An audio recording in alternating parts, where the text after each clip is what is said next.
Hi, guys. Welcome back to the MonsterCast. Now, with our first episode, I'm here with myself and Cam while we wait for our buddy Shane to get his internet back and going. How are you doing today, Cam? I'm good. What's up, Mr. Mason? Doing all right. Well, pretty cool week. Seen some different things. Our buddy Cheech has a podcast called Crush This.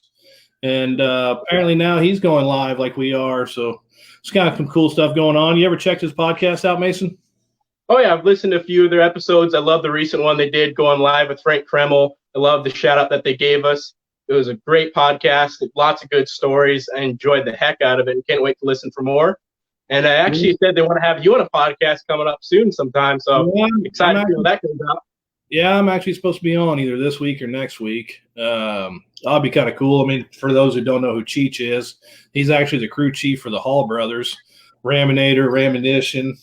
Been around, worked for Feld for quite a while, worked for Jerry Beck. He'd been around, one of these guys that probably been doing this for about 10 years and hell of a good crew guy. Knows what he's doing. Damn good working on trucks and good guy, good kid.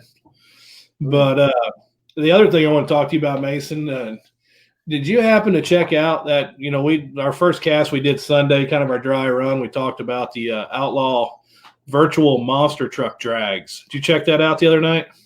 Oh, yeah. It was actually real neat having Joe Sylvester. You had Todd Morey and Ken Nowitzki and Todd Morey being the announcers.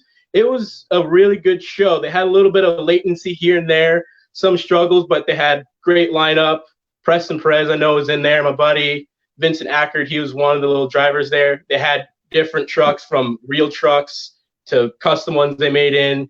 I know there was like a knockoff of Bill Payne's truck it was called Backwards Bill. They had a ton of other trucks in there. It was real neat. Love the freestyle. One of the trucks, I believe his name, it was the Renegade truck. First hit he did, he sent it, went all the way across the whole field and then landed off on the side.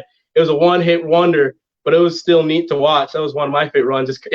He came out swinging out the gate, and that's all you have to. I mean, that's it. It's almost won events before, like with Cynthia Gauthier and All Star. So never knew you could do in a virtual show. Well, what got me what was cool is, for me, being around in this now for many years that I have and getting older now, is seeing the younger guys. I mean, John Zimmer Jr. was in there driving one, and Charlie Palkin's son was in there, and with having a son that's getting into business, my daughter-in-law drives, so being one of the older guys now, it's kind of cool to see the younger ones. But we have our guest, and speaking of sending it, this guy's boss tried sending it to the All-Star too. Didn't work out for him, but let's bring our man Cory Rummell in with us, join the conversation. Coming along with him and Shane now. Hey, Shane. What's up, guys? Hey, nice to join us, Shane. On the back. All right. So, Mr. Rummell, welcome to the show. Great to have thanks for having me. Thanks for having Cory me. Rummell is so dreamy. I work on these looks like every night, Did you bring a drink with you? Who do you think I am? Cheers, bud. Cheers, guys. Cheers. So I guess let's start this off all professional-like and stuff. And tell us a little bit. Hi. What's that? Let me go ahead and get my professional tie going, but go ahead. Wow. Okay. So tell us a little bit about how you got started with like Team Scream and Kohler and driving the second Avenger. Tell us a little bit about the history of Cory Rummell. Well, might want to get your drinks out for this one because it's a long one. No, it's pretty much been a long journey, but I ended up working for a few people, and I got the chance from Dave Rappage. He's like, here's the keys to the semi. Go have fun. And I did a bunch of shows up in Michigan, and I actually worked out of Jim's garage, and he's like, okay, this is what I need. Someone to be able to run the second team. And then when I ended up getting done with the summer with Dave Rappage with Rapatech, Jim called me up. He's like, hey, if you're interested in working for me, I got a job for you. And guess what? You get to drive Avenger sometime. So I was like, I'll be there. That's pretty much the story of it. Well, So speaking of that, so I mean, when the first couple of times I saw you drive, I mean, I was thoroughly impressed. But you were in the second Avenger, and I know for our team, when guys climb in the second Bounty Hunter, I mean, how much pressure do you feel climbing in? I mean, you're climbing in one of the biggest names in the business. I mean, Avenger is as popular as Virginia and Super. How much pressure and how cool is that? It's definitely awesome. I mean, it's a lot of pressure, but he picked me for a reason, and I got where I'm at today for a reason. So apparently I'm doing something good enough. So, yeah, I mean, it's all sweet, but at the end of the show, once I get done, no matter how I did, the fans absolutely loved it, and I loved it because I had fun. So I pretty much, as long as you have fun, all the pressure's gone because that's just what we love to do. Well, is it your talent or is it just a lack of options? There ain't nobody else out there to drive it, so just let you still do it. Definitely lack of options. I'm not gonna lie about it. Shut up. My roommate Kyle up there is laughing, but he don't need to be laughing because he hasn't been able to beat me yet. So yeah, that's how. Who's over there laughing at you? His name's Kyle Gar. He's one of the slow handicap guys we got driving axe. Yeah, he's not very good. Oh, okay. All right. So, but you got to remember, I'm his teacher, so he can't beat me because I didn't teach him to beat me. That's all it is. You're welcome, guy. Okay. You're welcome, guy. Shane, are you with us? He actually just left. He was saying he had some private or issues getting his okay. Couldn't hear Cory, so he just had to leave real quick. That's fine. We all know Shane's got a lot of issues. I'll steal one of Shane's questions for him then, I guess. One of Shane's questions was he wanted to know is what did you do before Monster Trucks? I mean, did you have a job that led you into working on stuff, or did you work at McDonald's? What? I mean, Subway's always been good to me, man. It's been a life. No, I'm just kidding. No, I actually went to dive school in Jacksonville, Florida, and then I ended up getting a job as a commercial diver out in the Gulf of Mexico. So I did that for about 2.5 years, and then I pretty much didn't have any work to do. So I was like, you know what? One thing I always loved to do was four-wheel drive trucks, and I've raced my mud truck for, 11 years now, actually probably 12, and been racing that. I was like, you know what? I want to try and get into monster trucks, and I made a phone call, and here I am. Well, that's cool. Mason, you got any questions for Mr. Rummell? Actually, yeah. What was your favorite event or venue you've so far driven in? Whew, that's a toughie. I mean, there's a lot of huge shows, huge crowds, just everything. I mean, every single one of them's fun, but oh man, I don't even know. I think it's cool already. Hey, you got me thinking on that one. I mean, I definitely love all the Florida shows because there are a lot of friends and mud truck people that I have down there. I mean, they're all awesome, and they're outdoor stadiums and just outdoor racetracks and venues and fairs, and I love it down there. And I don't know. I really don't know where my favorite to be. I pretty much love them all. Well, I know you did well in Florida this year. I mean, me and Shane both, Shane being with Team Raising Cane, he was crewing for Wolf's Head and Exterminator, and me with Bounty and Scarlet. And we got to be on tour with you this year, which was a blast. And I mean, you rocked in Florida, and especially in Miami, where you beat us in racing, took us out second round. You'll have that. I get lucky from time to time. But I mean, just remember back before first quarter started, we were down in where was it? Okeechobee, I think. Yeah, Okeechobee. And I ended up beating Cretan, and he thought he was so funny and everything. He made me a little plate and said, "Here's your trophy," because he didn't have no trophies for the show. So that was pretty cool. Little gimmicks like that is what makes this whole thing fun, is where we can tease and mess with each other. Yeah, that was it. We had a lot of fun. We had a lot of fun in Florida. In fact, I remember you tearing yours up and had to fix between shows, and I mean, geez, you didn't even have that good of a run, and you still broke. Sometimes when my fat head gets into that helmet, it just, I don't know what happens. The Velcro gets stuck and the gas pedal sticks to the floor, and I honestly don't know what happens. But I have to watch the videos on YouTube after my run to see what I actually did. Yeah, well, there's one got so dusty down there, nobody could see what you were doing. Yeah, that was really dusty. That was what, a little rodeo arena, wasn't it? I think. I remember right. Yeah. It's a good show though. I mean, no, it's good stuff. You have to just basically, whenever you jump the cars, make sure you hit the beams of the ceiling because they're pretty close. Yeah. Well, yeah. I mean, we had good crowds, and I mean, we had a lot of good trucks there. I mean, we had you and Kohler, and had Cretan and Don, and Tim Mente's 2 trucks. That was a good show. There's a lot of good trucks there. And that show was a lot of fun. Mason, what else you got there, Kilo Sabi? 1 second. My bad. My apologies. I don't know what that was, but he fell out there for a second. No, that's my fault. I hit Chad at the bottom.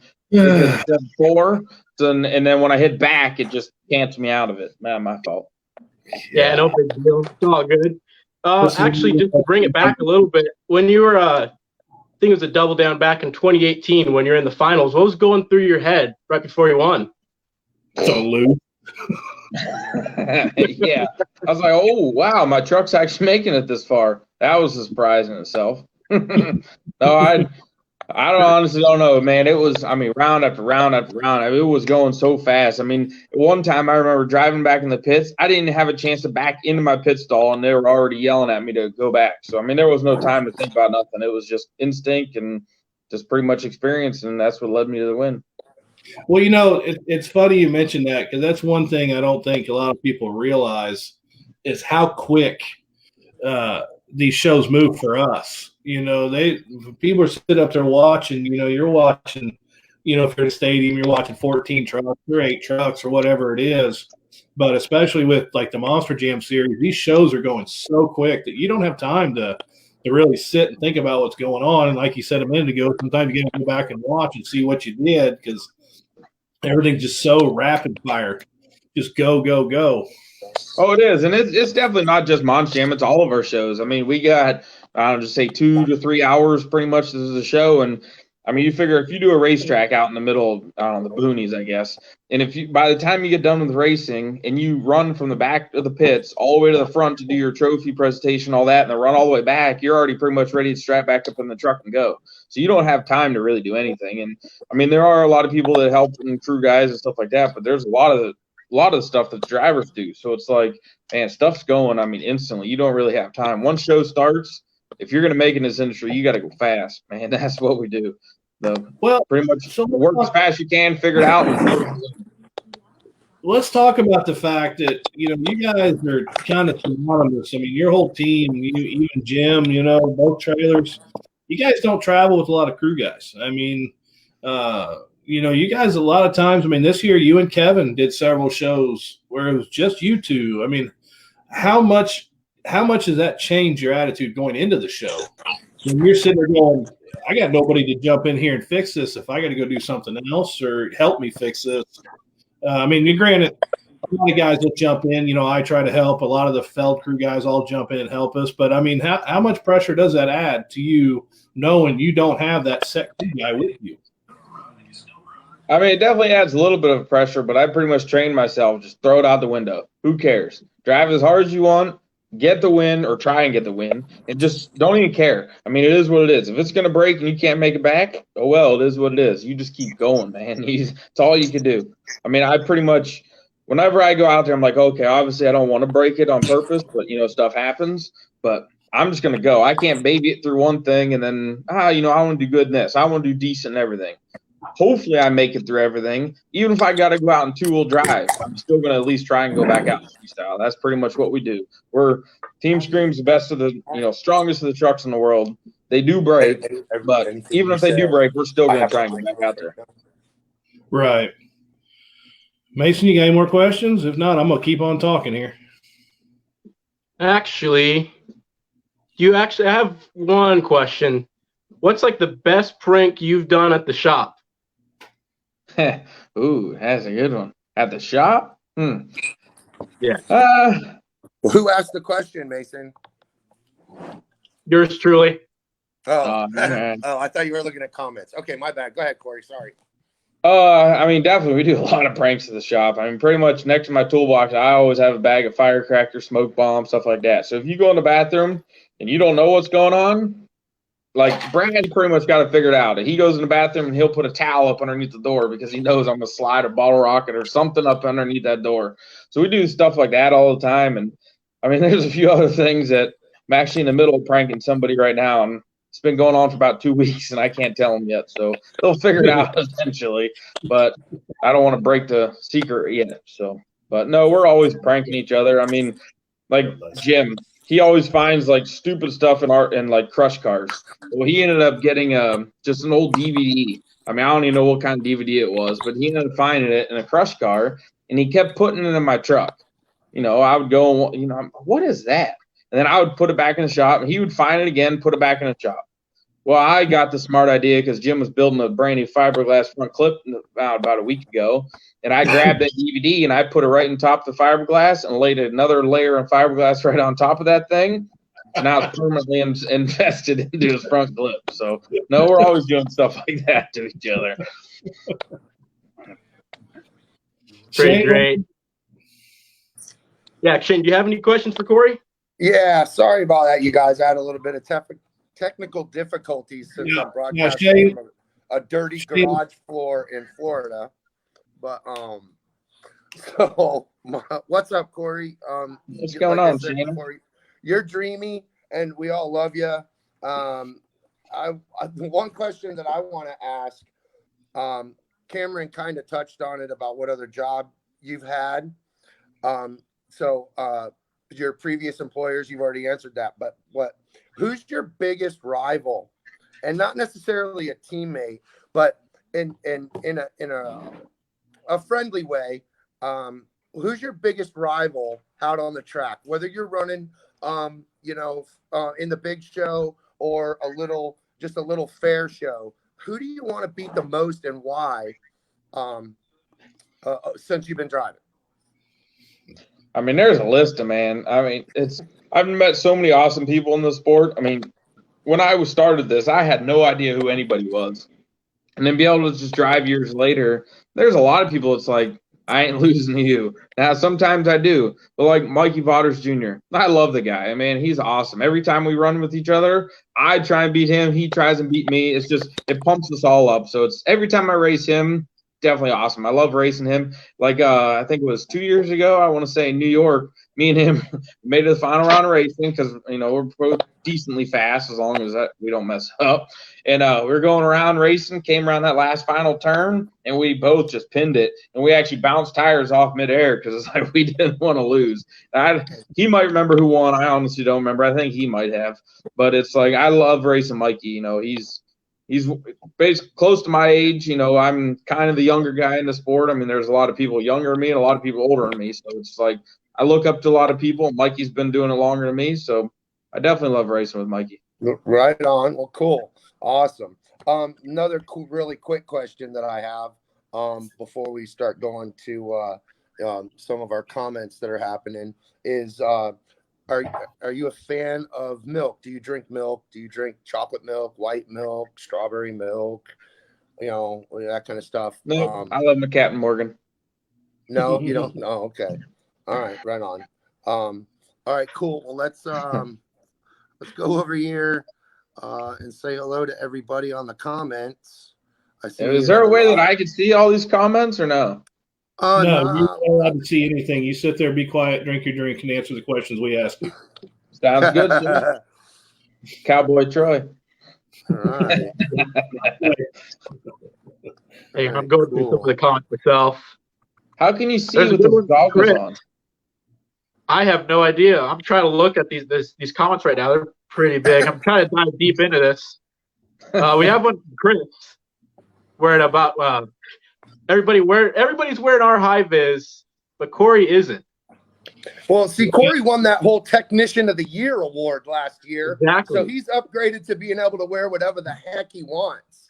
So, there's that reason too, but the guy asking the question, he could have sent me a high vis shirt. I could have been wearing it for this show. So that one's on him on that one.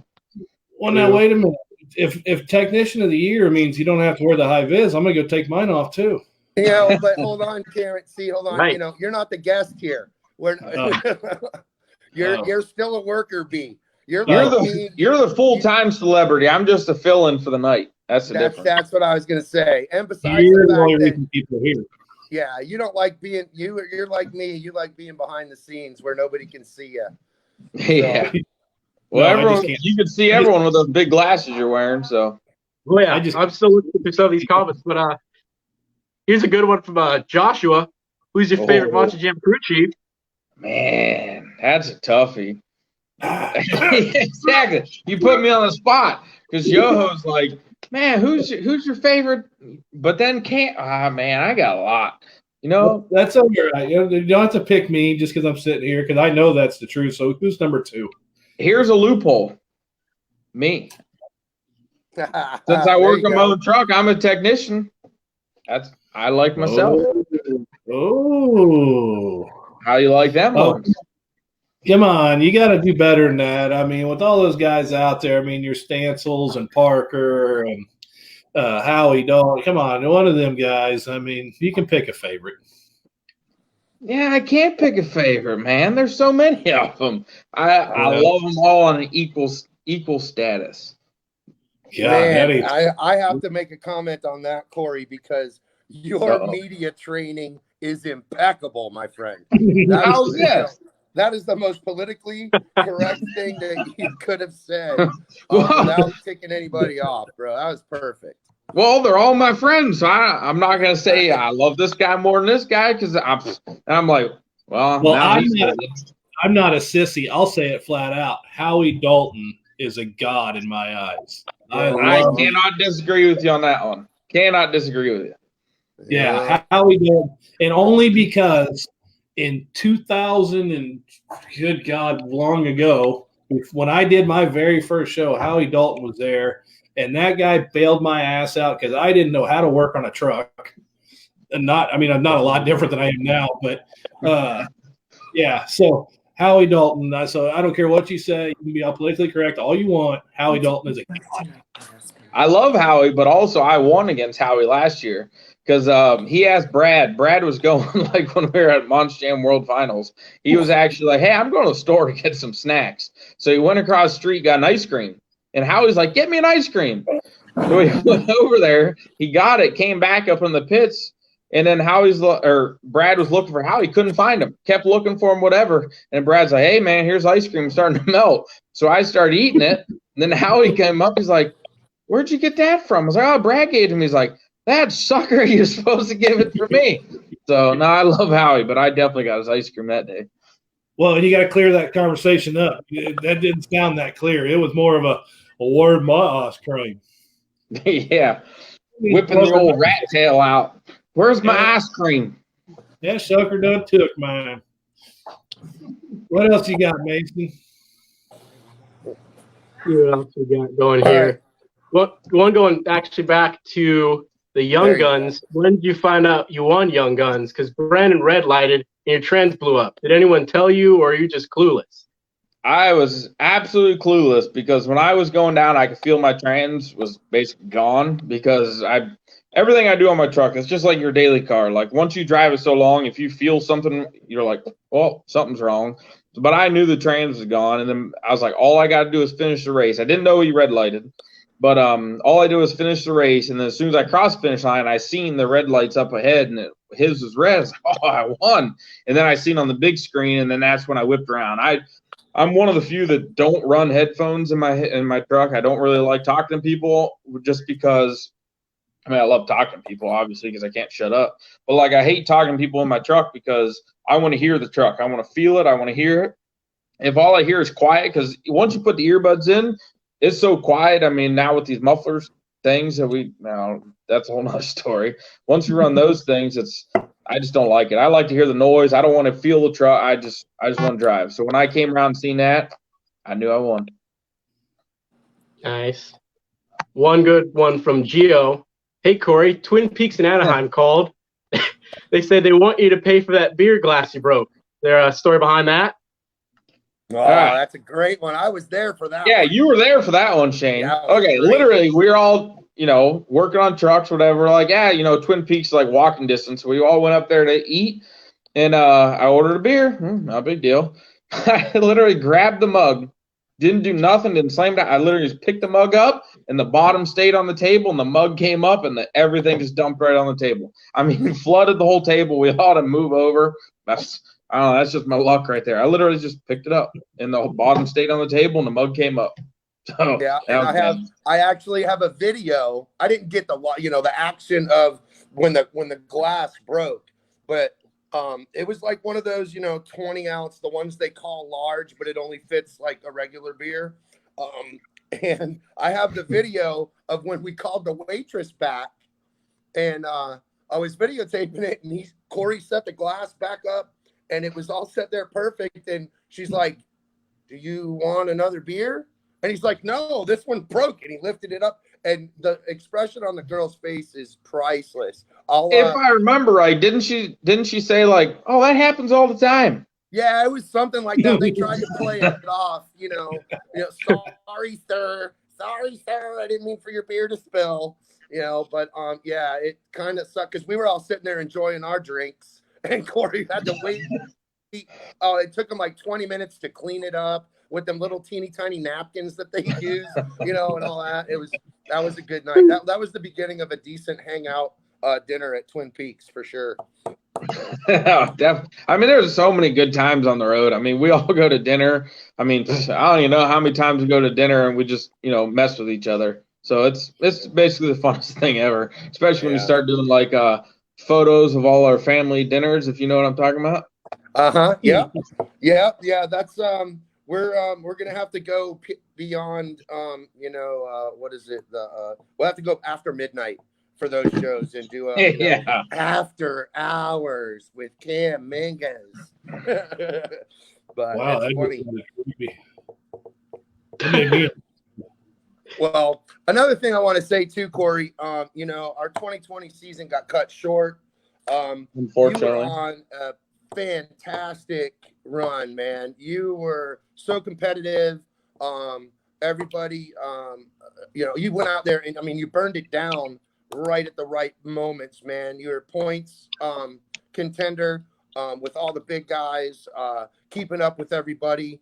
And, I want to thank you personally with all the crap that you've had. I mean, all the fans that are watching, everybody that followed our stadium tour kind of knows what you went through. They saw the carnage, they saw the damage, they saw how badass of a driver, you are, and you were putting it down, not only with all the stuff that you had to fix, but, with your breakage and the stuff that Kevin broke, you had the time to help out my team and help us with chassis damage, which I sweep floors and clean porta-johns, and I don't know nothing about that stuff. You got our truck up, running, fixed, and I can't personally thank you enough, man. You helped out our team so much. I mean, yeah, it was 10 o'clock at night when you were finished with your stuff and came over and started working on Kristen's truck with us. And, man, I can't thank you enough, dude. That makes you a technician of the century for me, man. Well, thank you. No, I mean, it's pretty much the same thing. I mean, it lucked out because you guys needed help and I can build chassis and help out, so it worked out. But if there's something I had problem with and I needed you guys, I know you'd be there too. So it's just like, yeah, I do recall somebody, you know what I'm saying? I mean, we each have our own like skills and like little, I guess, nicks in the business, if you want to call it. And it just worked out that I can help you, and I'm definitely not going to turn down another team. Yeah, well, I know, man, and that's what I think that's part of the part that the fans. Well, there probably are some. You probably have some super fans out there that watch you through the fence at midnight, but the fans don't see that side of what goes on. Yeah, the fans feel like. I mean, there are some dedicated ones, obviously. I mean, there's a lot of them, but I mean, a lot of the fans don't see what we do from Monday to Thursday. I mean, we might have a show on Thursday, Friday, Saturday, or I'm sorry, Friday, Saturday, Sunday. But they don't see what we do during the week, and that's the difference. I mean, everyone's like, "Oh my God, you got the best job in the world," and it is. This definitely is the best job in the world. But there's a lot of hours that it takes to get to where we're at. I mean, it's like I've said before. It's 50, 60, 70-hour week to drive for 2 minutes on a weekend. I mean, that's just the nature of the beast. Yeah, if you're lucky, 2 minutes. I mean, half the time I can't even make it a minute out there. I mean, I'll roll over something break or something stupid, Right. Well, that leads me into my next question, unless you got something, Cameron. Nope, you're good, bud. Go. Okay, cool. How do you feel in the truck being in with a company body versus one of Jim's bodies, or your body, your identities? Do you drive any different, or does it matter? I mean, at first when I started running the company bodies, I guess, is I did push myself a little bit harder just because when I run my own bodies or Jim's bodies, I have to fix it and fiberglass and bond it, paint and all that stuff. So I was able to push myself a little bit farther because unlike a lot of people, we don't go out in the front yard and practice. We literally just, drive at the shows. That is our practice. So I pushed a little bit farther and then I learned, but now I guess I've done it enough. I'm comfortable, and I've done it in Rage. I've done it in Avenger. I mean, it's the first time I think, knock on wood, that Avenger has ever done a moonwalk. So, I mean, I did that last summer, and basically I've done a lot better, but it helped me push past my edge of where I guess my tipping point and comfortability of driving the truck is and doing the stuff was just running a body where I didn't have to necessarily worry about as much. Obviously I still worried about it, but I just didn't have to spend the hours in fixing it. So definitely gave me a lot more freedom and I guess way more comfortable in the truck to push myself farther and just to be on the, I guess, competitive edge. Awesome. Cool. Mason, we got any more comments, questions? Oh yeah, quite a few. 1 second while I list some more up, but here we go. Do you have a favorite MonsterGM VIP moment? An interesting one. That's a toughie. I mean, there's a lot of sweet VIP moments. I mean, I love meeting all the fans. You go after a show and you just hang out with everybody. I mean, the summer shows are awesome because they're laid back, sit down at a table. Just, it's not 40,000 people. It's 8,000 people. So you actually have time to talk to people and hang out. And then when it's over, you can actually have, like I said, hang out. So those are sweet, but also like the big shows. I mean, just say like All Stars when we did Monster Jam back in, I don't even know what it was. When we went up to the press box, did our normal VIP thing, and Chris Angel's there. I mean, so it's a lot of cool things. I can't really pick a certain one just because, I mean, love meeting all the fans. I mean, all the people are awesome in the sport, and just hanging out is the sweetest part. So I really don't have a favorite VIP moment. All right. Well, you have so many VIP moments that I was just wondering if you remember that time. Where were we? Where was it? Oh, it was in Miami.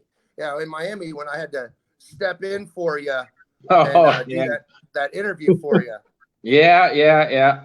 And then they liked me way better than you, so I wasn't worried about it. Oh, that's good stuff. I wish I could have kept that thing of myself. I'd put it right in my room every time I walk in, just take a normal selfie with it. Different filters and stuff on my face, on my body, that'd be sweet. Apparently I was working when that was going on. What? What's that? Apparently I was busy working when that happened in Miami. I don't know what we're talking about. Definitely, because me and Shane weren't. Yeah. Good one is, how are you feeling after Anaheim crash this year, first show? Which I don't even remember what I did the first show. That was the barrel roll across the floor. That was it. No, that was it. We do 2 Anaheim, so it's remember which one. No, that one really wasn't that bad. The ones that hurt are the make a left turn or right turn and just roll over. Those ones stuck. But all the other ones, the barrel rolls, dude, I'd do them all day long. Give me them. So that wasn't nothing. Another one from William. Is Rage a modified Team Scream chassis, or did you build and design it from the ground up? No, the Rage chassis is all mine. That's pretty much, we were all talking, and all of Jim's and Chris Bergeron trucks were kind of outdated just for what we still do.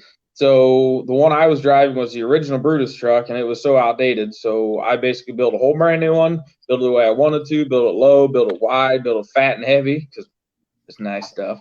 It won't roll over as easy. But no, built that one. That's the Rage truck. That's the Avenger truck. That's everything. And then once we realized everything worked out, then we did the same thing for Jim, and that's what his chassis is. So basically mine and Jim's is identical. There's no difference. Whenever I run Megalodon or Pirate's Curse or Rage or whatever I run or Avenger, they're all my normal chassis. No difference. Just body mounts are different. I see. One from Tina Jones Smith. Does Cory love getting pepperoni rolls from Scotty? Yes, I do. I can't even remember which last show I seen you guys, which thank you very much every time. But that is my snack going down the road.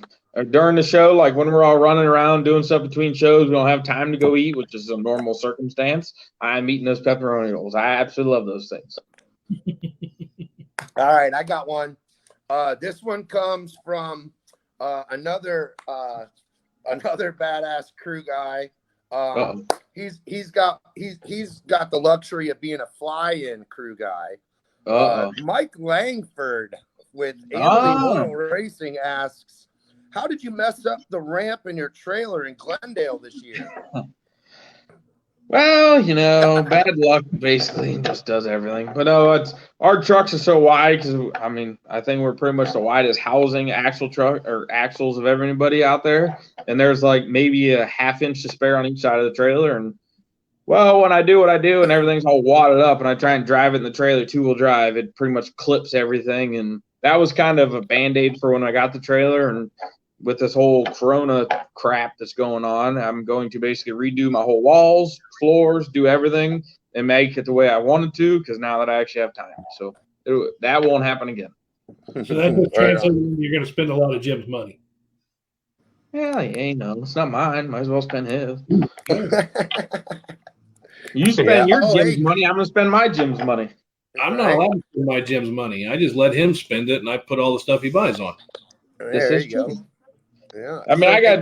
I got the company card, so I just do it. And if his wife yells at me, then I blame Jim. Speaking of Glendale, how's the airplane?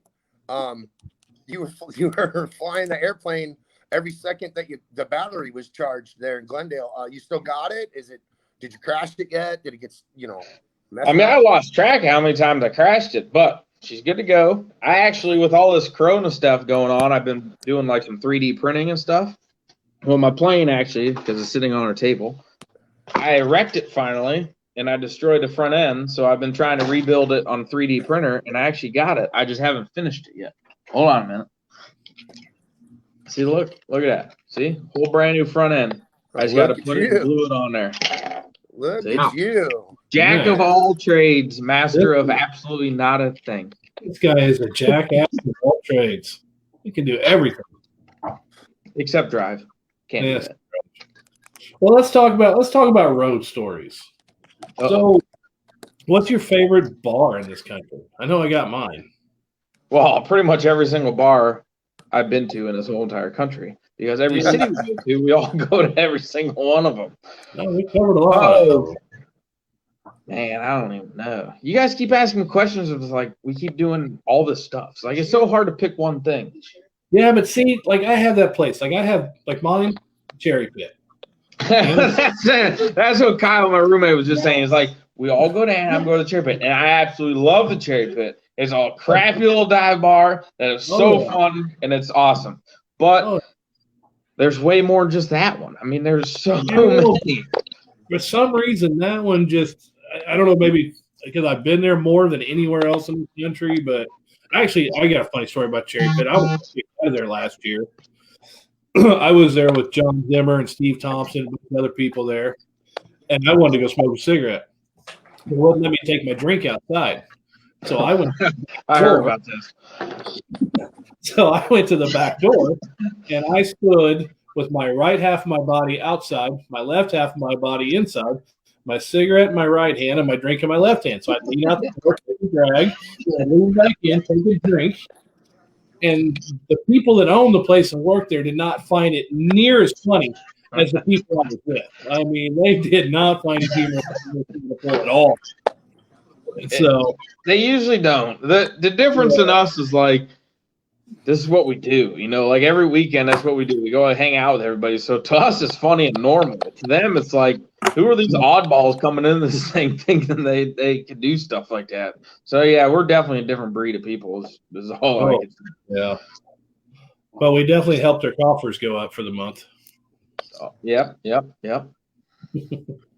What else you got in the comments there, Mr. Mason?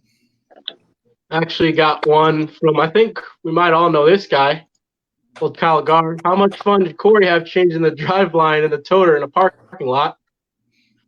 Oh, he don't even know what he's talking about because it wasn't even a parking lot. It was in a garage. He's sitting on the couch 3 feet from me. What? Okay.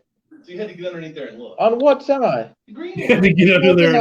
Okay. Hold on. Let me finish this whole story because he thinks he's adding. Hey, tell you Okay. what, bring Me him and over. Kevin. Hold on. Me and Kevin, we left for first quarter. I'm like, what is that vibration in the semi? I'm like, as long as if I go down the hill and let off the throttle and coast, noise went away. I'm like, we're good. It can't be that bad. I figured out, a U-joint's starting to go. Kept driving it. Honest to God, didn't look at it, didn't stop, didn't do nothing. Even though he thinks I did. Did not stop, did not look at it. We went from Michigan to, where was it? Michigan to Tampa. I got to think about this. Michigan to Tampa, then St. Louis. And from St. Louis, we went to Anaheim, California. On the way, we stopped at my buddy's house, Scott Betts. He's in Oklahoma. Kind of a corn dog. That's a whole other story. But I was like, let me go to his shop. He works some semis. He's got a mega truck just like me. I mean, awesome dude. And I was like, let's look at this semi and see what this vibration is. So me, Kevin, and Scott, we get out and go look underneath this thing. This U-joint is absolutely wasted. I mean, I could lift the drive shaft and go up like all the way to the caps. I mean, there was half the trunnion was missing. And we made it halfway across the country. No problem. No, nothing failed. So he went to the local parts store, got me a new U-joint and put it in there, rolled out, and she's still good today. Nice. Another one from Joshua. What's your favorite thing you've done at the Georgia Aquarium? Well, most favorite thing is that me and him did not get to go scuba diving because we failed that whole situation and did not register soon enough for that. And the cool thing is he thought he was going to get me back and go this year. He didn't. So hopefully next year we get to go back and me and Yoho can go scuba diving with the whale sharks and Georgia Aquarium because that place is sweet. But the absolute favorite part of that whole thing is me, him, and Ken all got to pet a penguin. So that was pretty sweet. And we got pictures to prove it.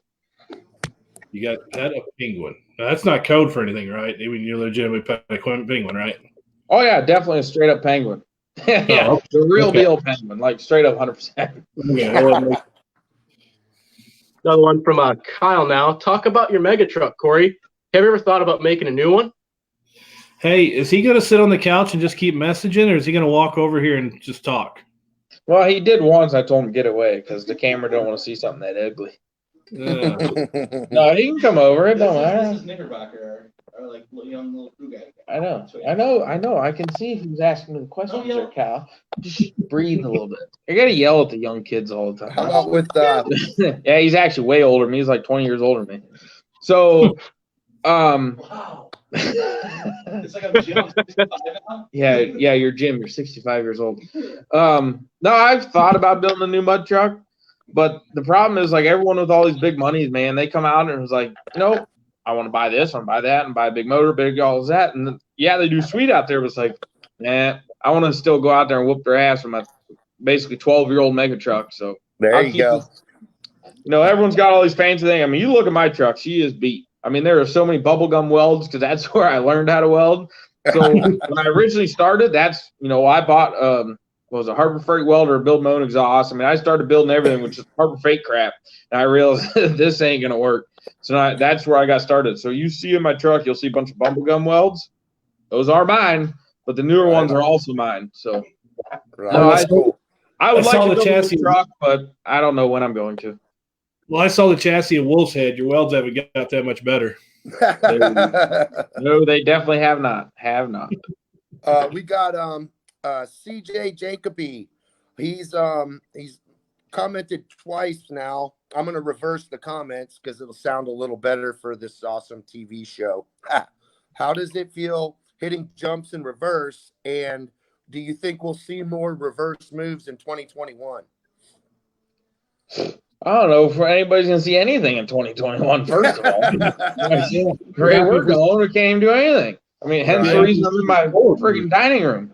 Yeah, so how does it feel in reverse? I mean, you giving her the onion when you're hitting something in reverse, or do you pre-think about it, or is it just that obstacle's behind you and you're giving her the onion, so that's why you hit things in reverse, or are you actually trying to do cool stuff? and Well, pray for the best. I definitely do a lot of stuff in reverse because my buddy back home is basically a awesome Transmission derby guy? guy. Yeah, transmission guy. So pretty much he's awesome. Now I'm in Michigan, but he's back home. His name's Dave. Wow, I'm stupid. So, anyways, ignore that one. So I'm not going to reveal the whole secrets on that. But anyways, he gave me basically bunch of tricks to do to reverse in a Turbo 400, and they work out sweet. I mean, everything is absolutely awesome. I mean, they hold up. He told me like, you do this in the derby car and it holds up, but I had to bump my pressures up and all that. But pretty much I did all the tricks, and then I realized and I got good at like once I get on the track, I can kind of picture it in my mind where the jumps are at, and I will hit stuff full steam in reverse, and it actually works out sweet because I remember where the jump's at, and it actually works out really sweet. So awesome. Yeah, and that's another thing too about what I like about your team and the respect that I have for you is there's some teams out there that I've been on that we don't tear our transmissions down in the trailer. We have the replacement. It goes back to the transmission builder. Same with our engines and stuff. And I learned a lot more watching you guys. You got your engine tore apart, heads off, transmission in 1,000 pieces. I think actually in Glendale you were rebuilding one.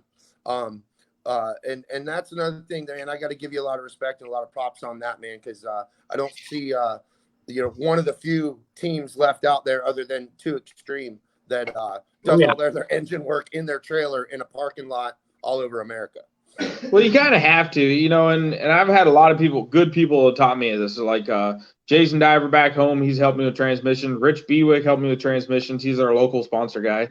And Jim's taught me a lot of motors. I mean, when I first started this, I knew how to basically build a motor, but Jim's taught me a lot. And now I build motors for several people, mud trucks, just everything. And I have, but that also gives us a competitive edge because, like, there's a lot of stuff that I do in the mod truck and the oiling system and everything else that we figured out on our own.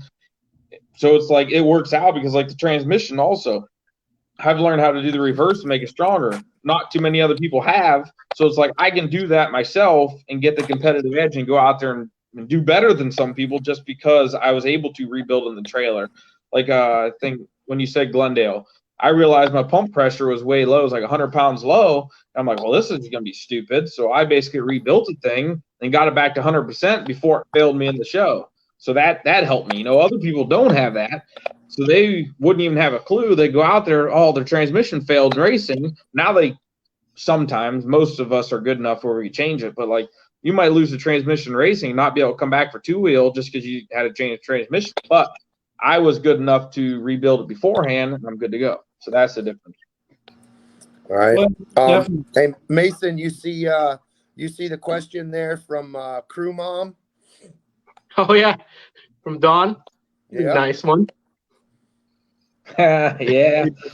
I miss your smiley face and your silver cans. Who's Another that one from Brett Moyes. Actually, Cory, do you ever have any issues with moisture?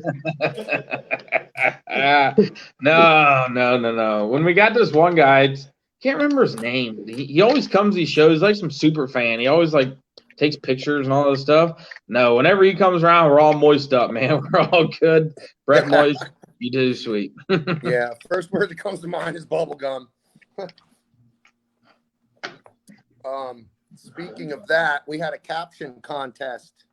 And I wish it would have went a little bit better.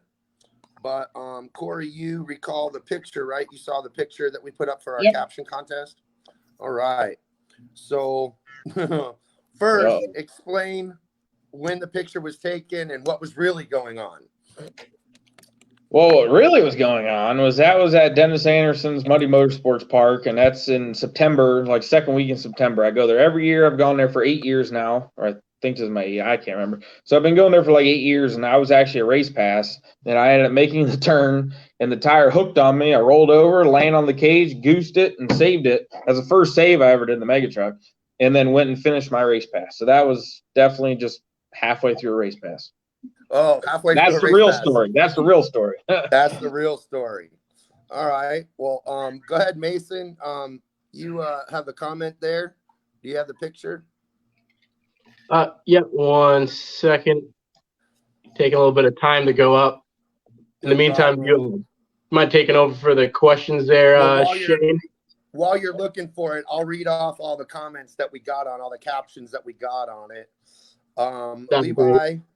Levi said, too deep. Sam Hollander said, couldn't help myself from getting out of the house. That got 1 like. My sister said, F it, there isn't any toilet paper anyway. So why not just roll it? And my comment was backflip. I don't need no stinking backflip ramp. But Mason's going to have the winning comment. And to the winner, what we need you to do is we need to go on the page and give your mother's maiden name, last 4 of your social, credit card information, and send that to Messenger to Cory Rummell.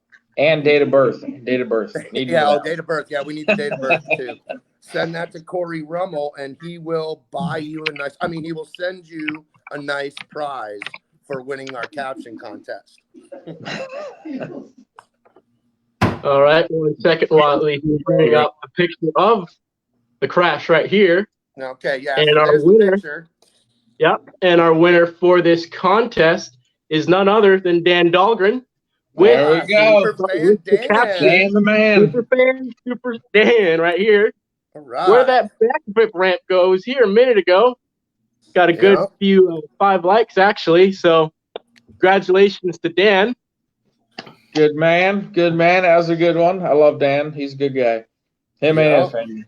Yep. I think my team wasn't doing very well in St. Louis this year, and we happened to be parked right next to Cam's team.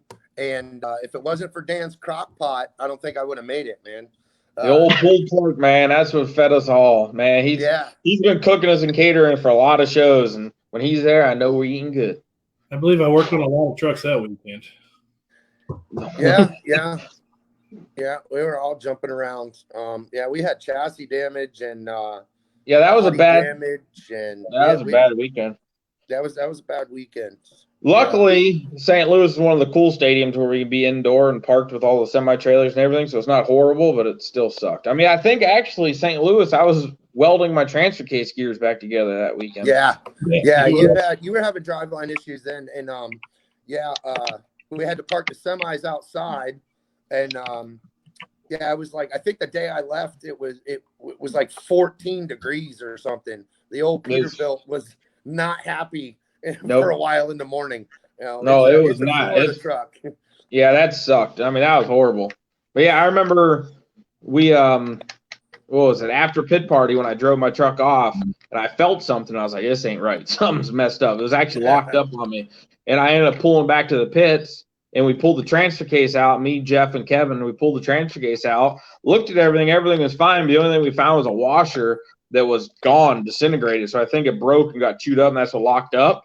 But then it was basically gone. So we rebuilt that, and then ordered all brand new gears when I got out to Anaheim and got everything brand new after that. But yeah, that kind of sucked. We normally don't pull a transfer case out before a show. Well, yeah, normally you're not welding in the 4-link bar tabs on cradles and stuff like that either. So now our trucks are too strong for that. We don't rip chassis tabs out. Wow. Ding, ding, ding. Well, I'll say I've done all those things at shows. I've fixed transfer cases. I think, Cam, how many rear ends you changed this year? Like 14 or 15? Oh, my God. St. Louis, we couldn't keep one in the same. Dude, we windowed a housing. Well, actually, so I take that back. So we windowed a housing in St. Louis, and in Miami, Dawn windowed a third member case. I remember that. Yep. We went through. Yeah. There was at one point Jimmy came up to me. He's like, "Hey, you got any spare rear ends?" And I told him I got a brand new ring and pinion set, and then I only had the one rear end, but he never needed it. But I mean, he was asking, so I knew he was getting down to the last of them. Well, the bad thing is I changed them in other trucks too. I mean, I couldn't get out from underneath the truck. I changed one for Shane, I think. I mean, isn't third members the funnest thing ever to change? No. You know what? The bad thing is, I've actually used to it. It don't even bother me anymore. They suck I'd rather, with a passion. I'd rather do the transmission. I'd rather pull a motor than pull a rear end. I hate pulling rear ends. They I'd pull rear ends all day long. You would, wouldn't you? But I am kind of a badass. So, I sit on the ground, just rip them out, throw them in. Don't even faze me anymore. Yeah. So I go back to the doctor. I remember, not speaking of rear ends, but speaking about throwing stuff out. I remember we did a show and Mike Hawkins was there. Love the guy, man. Hey, man, we pulled the transmission. But we did a show and he blew a transmission and his buddy, I just forgot who it was. What's his name? That's a good story. Vaughters guy, or not Vaughters guy, Hawkins guy. How did I just have a brain fart? God, who's Hawkins? Joe. There we go. Joe. Oh, yeah. Joe, God. Gorilla Strength Joe. God. Well, anyways, he blew the transmission. He grabbed this transmission, Turbo 400, and just threw it. I mean, he took it out of the truck and just threw it. I was like, well, he's strong. Don't mess with him. Well, I actually had to laugh because somebody saw me with two third members in my hands at one time. Dang, look at you go.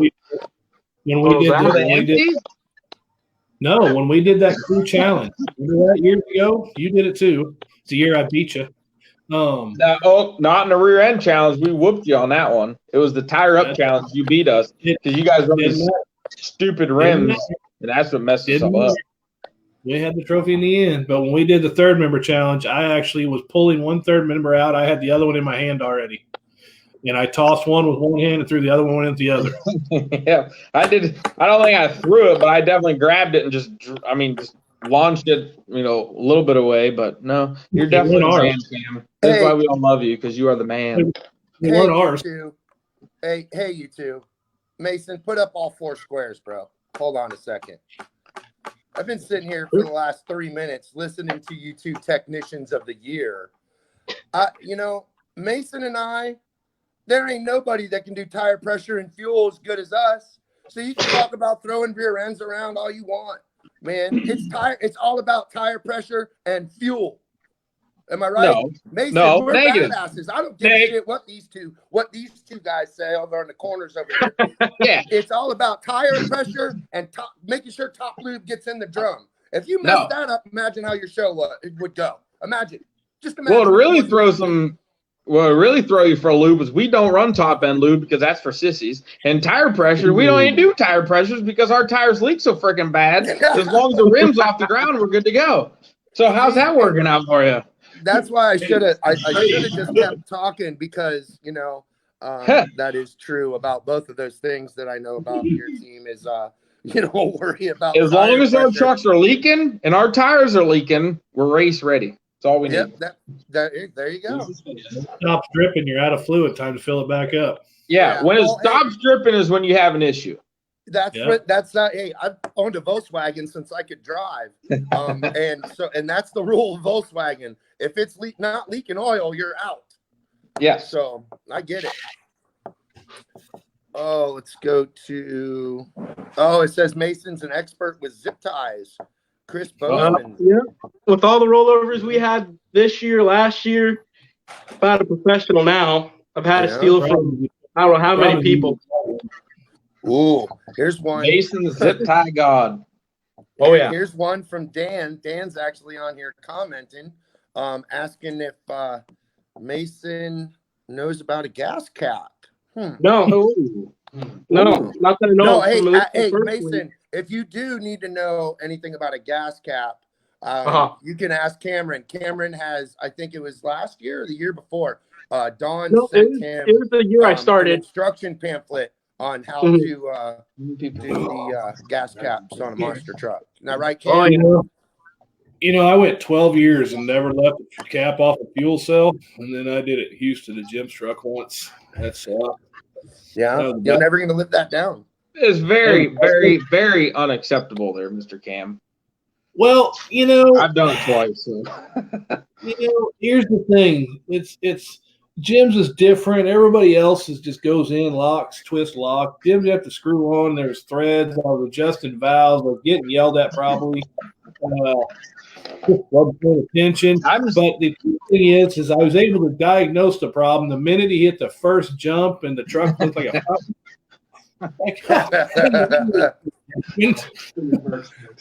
The cool thing is we'd already been towed out twice. So when we got towed out the third time, we were waiting for them to start charging us for diesel fuel on actually dragging the damn truck out. They had to use the loader so much. The loader spent more time on the track driving than Jim did.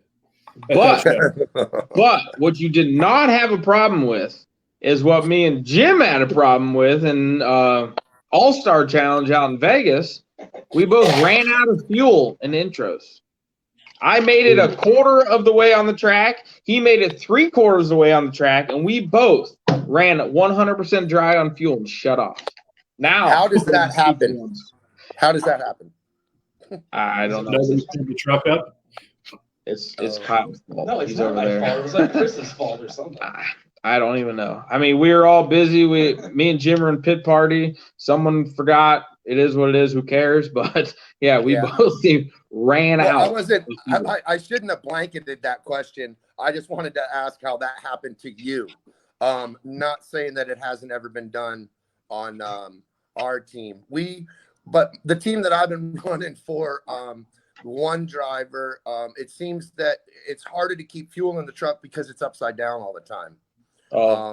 Everybody might know him as Roy Pridgeon, but we call him Rollover Roy. Yeah, cones down because he can't stay up. Yeah, I got you. Yeah, exactly. So we have a filler cap on the top of the cones down. Cones down. Cones down.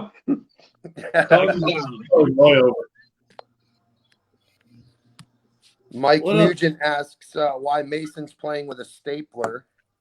Oh, this is actually not a stapler. It just helps with me staying focused. Actually, it's like a little ADHD little tool I use. I know it's like a little hand grip. Hey, people have their views on using it, but for me, I'm just like, hey, it's grip strength, helps me out focus. I don't really mind. Hey Mason, just tell Nugget not to talk trash, or we'll reveal why we made him feel bad earlier just a couple weeks ago. Ooh. Oh no, guys, come on! This is hey, this open forum. Bring it. I want to hear the story. Come on, let's ask. So, Mike, I don't want to hurt little Mike's heart. He's still a good friend of mine, but I mean, if he's trying to come up swinging at me, I got little things to say back. If Nugget can tell Mason he's sorry for talking trash, then I'll let it go. You guys need to have an intervention. There were 2 tears that came off right here when he said that to me. I was shocked.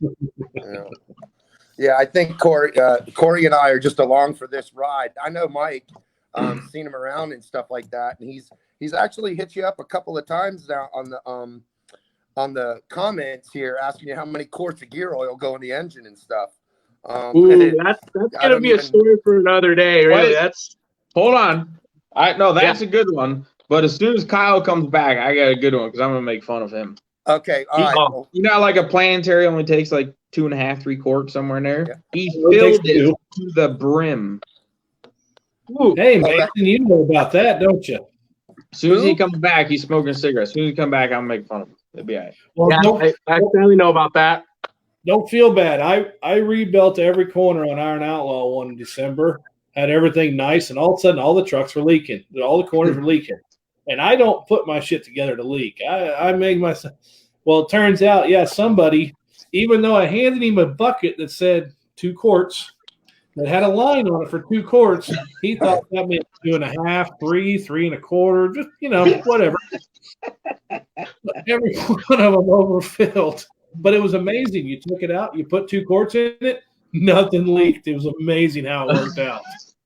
It's one of those things. It's like, wow, maybe that's the way it's supposed to be. Yeah. Yeah, they're supposed to leak out.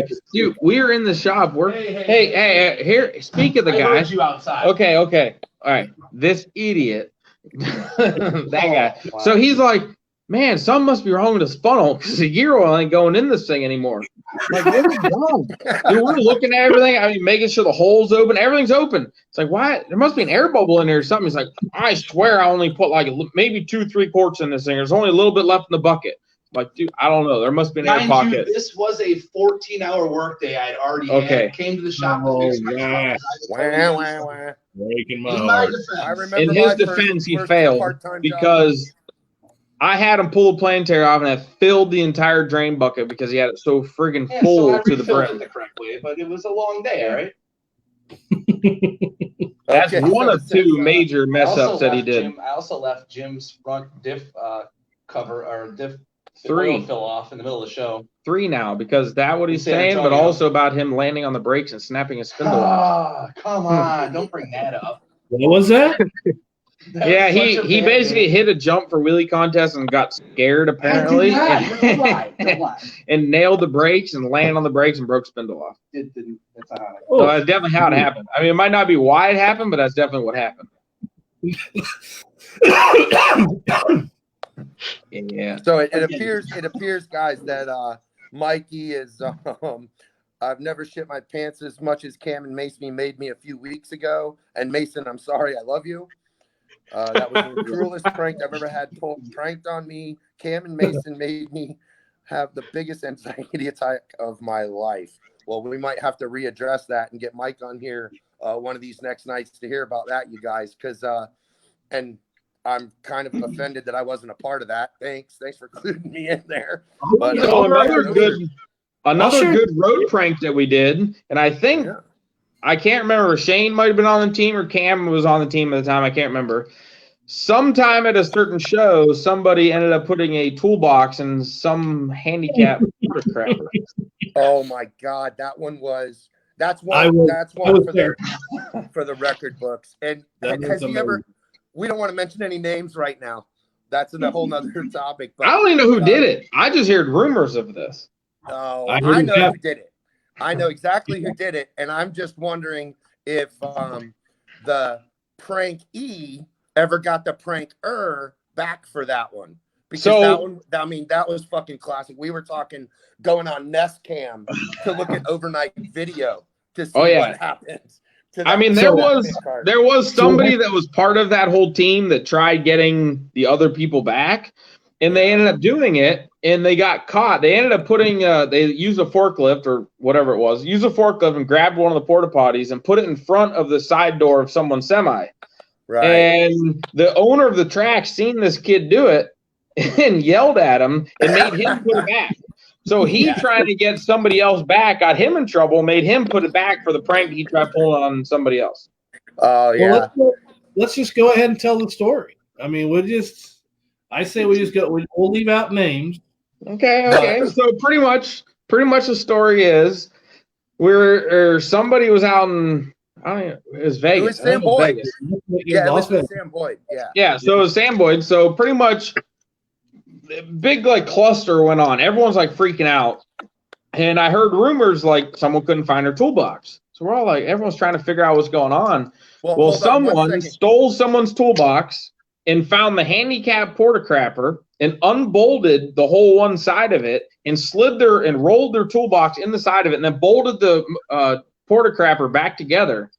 And then that team's toolbox couldn't find the thing, talked to security, talked to the higher-ups, talked to everybody. They ended up trying to find it on camera of who did what or whatever, and all they seen was a bunch of people wearing hoodies rolling a toolbox into a porta crapper, and then they finally found it. Then they couldn't even get the thing out of the porta crapper. That was the funny part, that everyone was standing back watching, all the crew guys, everything. Best thing. Well, because you're talking about a team that's not real handy with tools. So them trying to take the crapper back apart. I mean, that was the fun. I want to shake the hand of the people that did that because that was the funniest thing I have ever witnessed in my life. The backstory to that is the pranker had told me that he was setting up to do that to the prank for 24 hours before that happened. And he was setting it up to be man, somebody stole my backpack. And then it was, man, did you take my sunglasses? Have you seen my sunglasses? Somebody stole my damn sunglasses. So he was putting it out there that there was a lot of theft going on in our crew pit area. And so it got them a little make sure it's all locked up because the prankies are big sticklers about that. Don't leave anything open and, you don't have to leave stuff unlocked for other people to take it. Well, No. yeah. I mean, I've been I've worked late nights at the shows, and the other teams are all done and leaving and leave their. I mean, Cretan leaves this damn trailer open wherever. Doors open. Yeah, grab whatever you need. I mean, I think I used more tools in Glendale out of Cretan's trailer than I did yours, Cory. But Yeah, it happens. yeah, but that was that. I think I don't know, man. That was probably one of the best pranks I've seen in a while. Yeah, that is one of the best. I mean, we all in Miami. In Miami, there's a lot of grease on a lot of door handles. I actually want to say that I think Roy was pranking me about trying to get me the last semi into the parking lot, trying to get out first. Which, yeah, well, that whole weekend was messed up because someone parked in the wrong spot and messed the whole weekend up. Oh, so my Lord. Truck driver. Yeah, Roy. I think. I mean, everybody's sitting around watching, and I'm missing the turn by like 5 feet, and I did it 38 times. I think, Cory. I don't know. Cory had 2 broken trucks. Was loading trucks by Braille in the dark with damn low. Shit, you had to break down tires and everything to load. I can remember, and old. My impatient driver that was riding in the passenger seat with me wanted us to get out first. And, geez, I pretty much had Little Havana closed down because everybody was watching me try to get the damn rig out of there. Dude, you showed up for yourself. I showed up and what? You showed up with a broke truck. We blew a motor at the shop. Yeah, we blew a motor at the shop. We blew a head gasket at the shop loading the truck. Oh, yeah. So, you missed intro practice because you guys were changing the motor. Yeah, I remember. Yeah. But see, just remember, we volunteer to do this business. Oh, hey, don't misconstrue it. I'm not bitching at all, but it's I was just referring to the prank that's been played on me. I mean, there's so many other little pranks and stuff. It's hard to remember like little ones, but man, the porta potty one, man, that was the best one I've ever seen. That's a classic one. That's one that was a good one. That is got to be one of the best. See, I'm lucky because I work with a guy that is not into that game, so everybody stays away from us. So we're gonna mess there. Well, that's because he will yell at every single one of us. So that's what we got to be careful about. Right. I think that's holding you back, Cam. I think you need to be. I think it's keeping me from getting overly involved. Well, maybe it is a safeguard then, I guess. I mean, there's other little pranks too. Like we'll grab stickers and go in somebody else's truck and put stickers on their dash and like little Sharpie stuff and stuff we can't talk about, like hanging stuff from the ceiling. So when they take off, it slaps them in the face. I mean, there's a lot of stuff like that we just can't. No. Well, I did talk about, but they're definitely funny.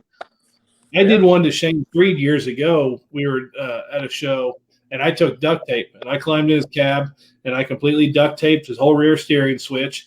I duct taped the entire steering wheel. I put all of his seat belts together, and I wrapped it all together in duct tape. And then I duct taped the hole he climbs in, but I put the duct tape so the sticky side was down. When he went to go in there, he went head first into the sticky part. And he never tries to get in the truck till intros. So he's getting ready for truck and intros, and all I hear is, son of a bitch, what the hell is that? And then I hear him yelling for me because he knew who did it. But, I mean, that one took a while. I spent probably 45 minutes duct taping it. I mean, it wasn't easy. Dedication.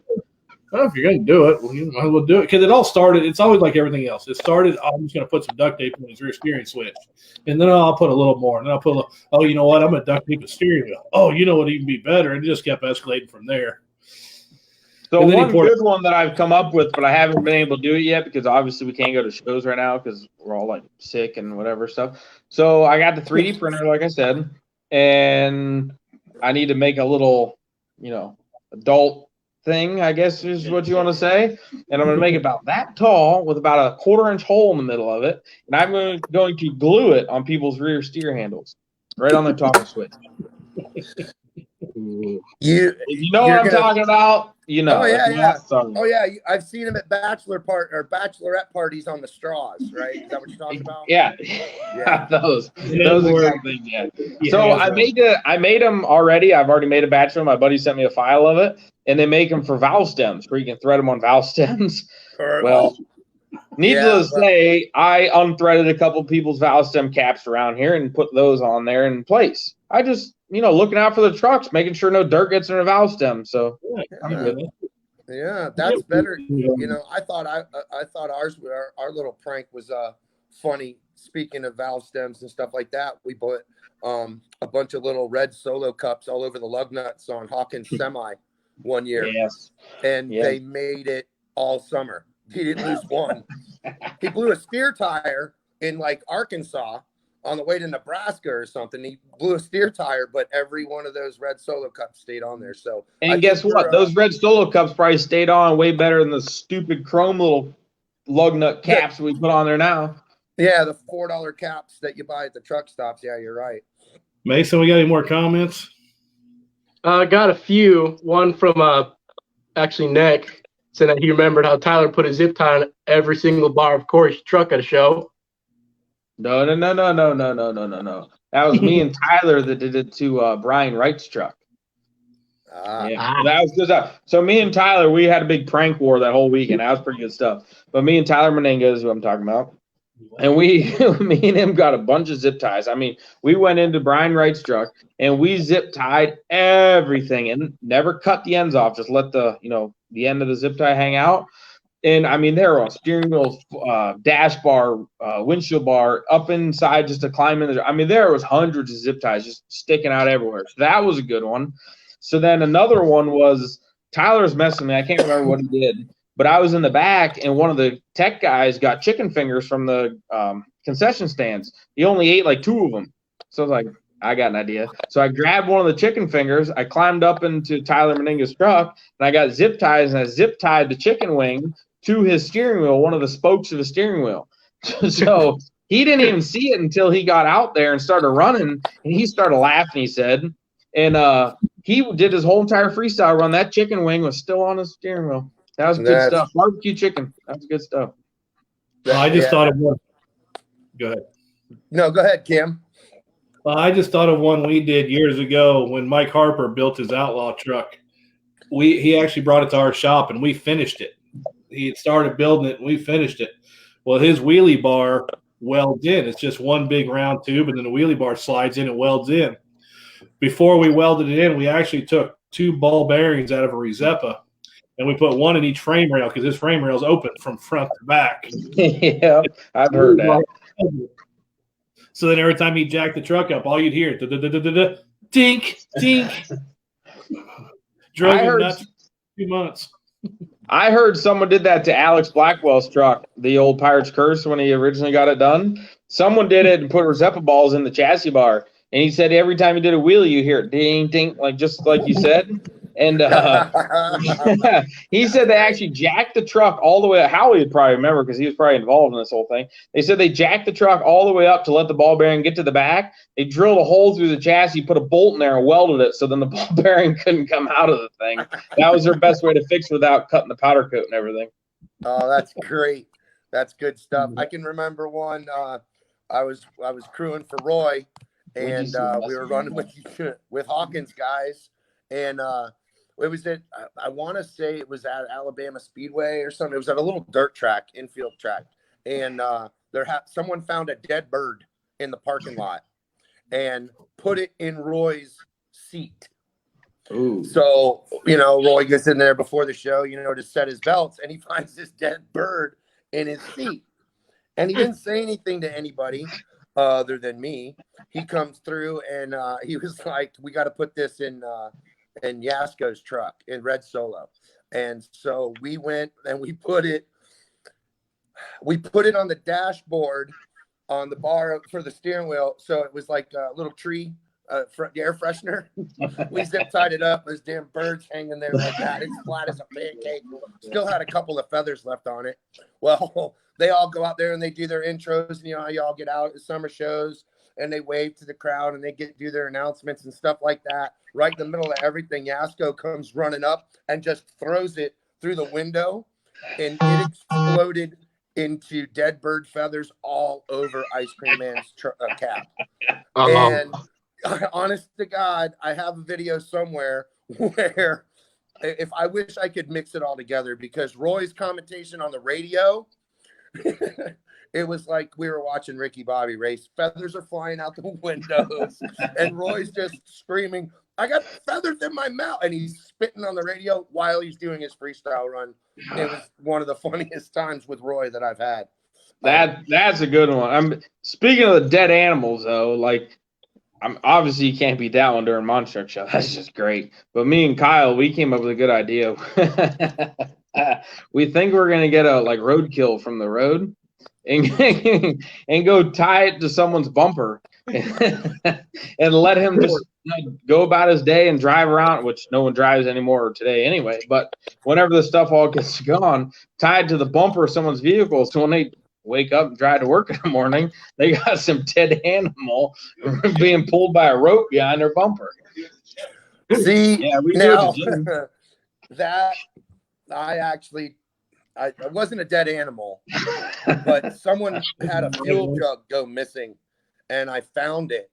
So I bungee corded it from the top of their trailer door on the side. So that way, when they turned, it would, drive down the road. It was like a parasail. It didn't last very long, but I was just, my whole prank was trying to get it to where when they looked in the rearview mirror, they go, "There's my fuel jug," and it didn't work. That'd be a good one. But yeah. We had me and oh, go ahead. If you want to do comment questions, you're good. I had one more prank, but you're good.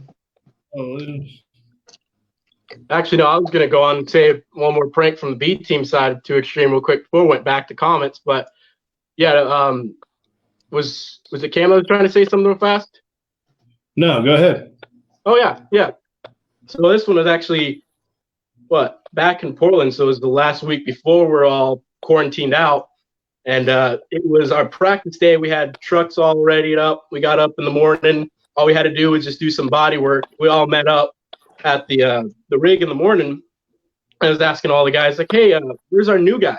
Because we all got up like early in the morning. And our driver Tanner, he's like, I don't know where he is. But didn't you room with him? It's like, he just went missing. Missing? What do you mean missing? We couldn't, we couldn't wait for him, so we just kept going. We drove to the arena. We tried calling him. Well, his phone was dead, so we couldn't track him. We couldn't find him. None of it. Like, okay, so I guess I'm doing this whole show on my own. Or he probably just left.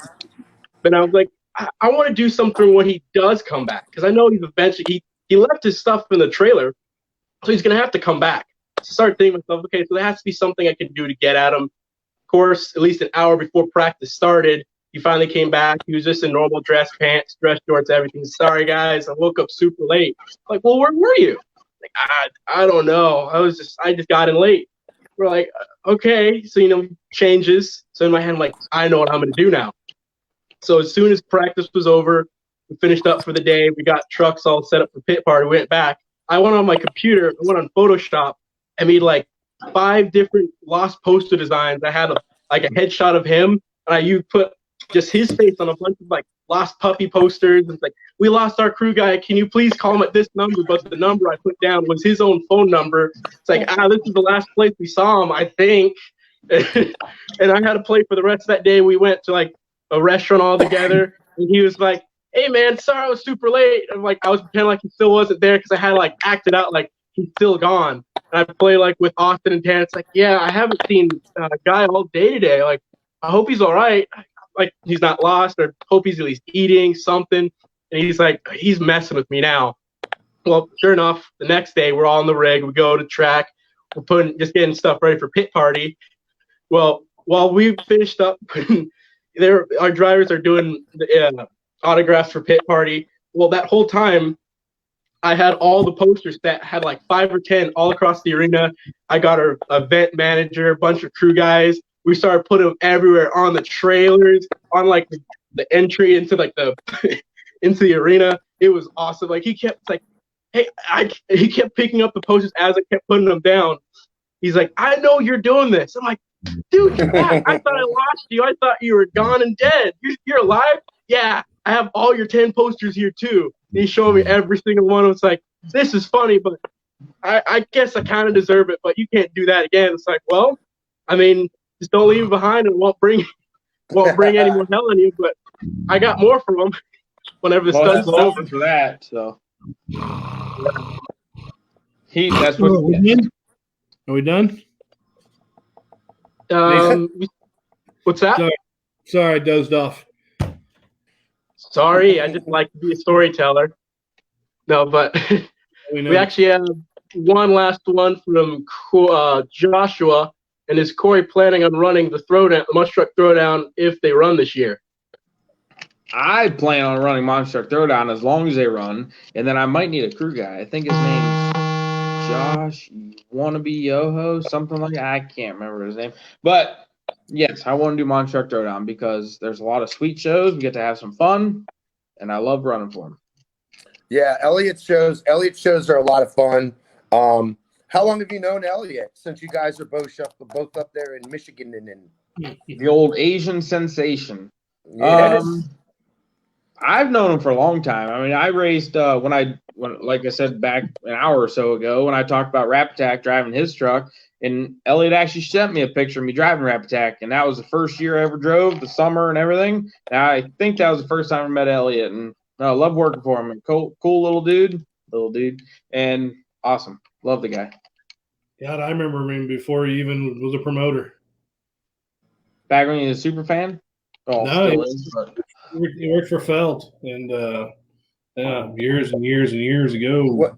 What did he do for Felt? He was in the production stuff, I think. Kind of that kind of stuff. He was upstairs. Yeah, I think he did I think I could be wrong. I think he did the banners and the videos on the big screen, that kind of stuff. Yeah, he did all that stuff. And he was starting to get in promoted when I first met him, but 10, 12 years ago. And he was starting to get things going. But great shows. I mean, he's a lot of fun to run with.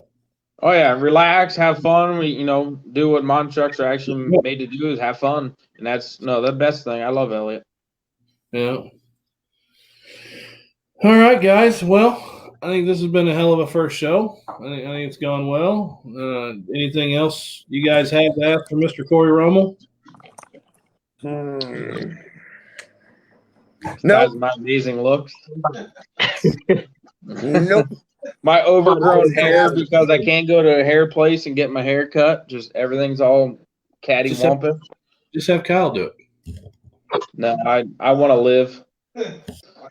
Oh man, how awesome would it be if you just did it yourself live we can do it tomorrow live. Do it yourself live. I have coronavirus tomorrow. I can't do it. No. I all of a sudden have coronavirus tomorrow. I can't do it. Sorry. Yeah. You look like you have it. You look like you have the symptoms. Yeah. Right. Yeah, you'll have that from time to time. We got another question, and I'm kind of interested in it too because I think you kind of mastered it there, Cory. Is the corkscrew going to happen in your future? Hey, Robert, how you doing? I haven't talked to you in a while. Mud Jam, Michigan Mud Jam this year, as long as everything goes back to normal, which who knows if that's ever going to happen. So I do plan on doing it. Truck's nowhere near ready. The jump is ready. The ramp I got, everything's still ready from years ago. I do plan on doing it. I just don't know if the event's going to happen yet. So It's in August. I'm sorry, I forgot the name. I'm going to get yelled at for after this, but it's August 19th, somewhere within that week. So it's a Tuesday. I just off the top of my head, I can't remember the date. It's third weekend of August. So. All right. Well, Cory Rummell, we appreciate you doing the first inaugural Monster Cast. Well, thank you for having me. And we'll definitely, if we keep this going, we'll definitely have you on again in the future. Yeah, and since you are our first real monster truck driver, celebrity type guy, we'll if you're up for it, we'll do we could do a cocktails with Cory Friday night. type of thing. Since We've been down doing here in cocktails with Cory every Wednesday night. Yeah, that's right. Well, we can do it on Friday. That way there'll be a little more interaction, you know. I think we've done pretty good. I hope we answered everybody's questions, you know, that weren't repetitive anyway. And all I have to say is, man, much respect for you, Cory. Hey, look at my stealing fan. Much respect for you, bro. Awesome driver, and I'm glad I know you. And I mean, that's all I got to say. And thanks for coming out here and hanging out with us for a little while.